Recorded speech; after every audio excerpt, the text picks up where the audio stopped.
কেমন আছো আমার বন্ধুরা? আজ চলে এসেছি একটা নতুন দৃশ্য নিয়ে। দেখতেই পাচ্ছ তোমরা, আমাদের এখানে যে দুর্গাপুজোর মণ্ডপের কাজ তৈরি হচ্ছে। মোটামুটি দেখো ডিজাইনটা কিরম হচ্ছে, অবশ্যই বলবে কেমন হয়েছে, তোমরা কমেন্টের মাধ্যমে জানাবে।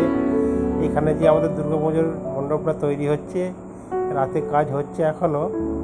আমি সন্ধ্যার সময় একটা ভিডিওটা করলাম, অবশ্যই দেখতে পাচ্ছ তো কাজ চলছে এখানে। মোটামুটি এখন হালকা হালকা, এখনও কমপ্লিট হয়নি কাজটা এখানে। এখনও ভেতরে লাইটিংয়ের কাজ বাকি আছে অনেক এখনও। আজকেও মোটামুটি রেডি হবে না, কালকে দুদিন লাগবে এখনও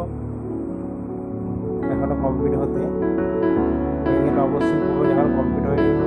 আর এখানে একটা ছোট্ট তারই পাশে এখানে একটা ইলেকশন, যে আমাদের এখানে থাকি, একটা ইলেকশনের একটা ভাষণ হচ্ছে, তার পাশেই হচ্ছে। যে জন্য আরেকটা ভিডিওটা দেখালাম, যেন কত ভিড় হয়েছে এখানে, মানুষ লোকজনে ভর্তি হয়েছে। একটা নেতা বক্তৃতা দিচ্ছে, এখানে এসেছে দূর থেকে দেখতে হচ্ছে ক্যামেরাটা করার জন্য।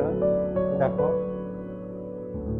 আমাদের মণ্ডপ আছে, মণ্ডপের পাশেই হচ্ছে, সামনে এখানে একটা ভাষণের দিতে এসছে একটা পার্টি, জানি না কি পার্টি এখানে এটা।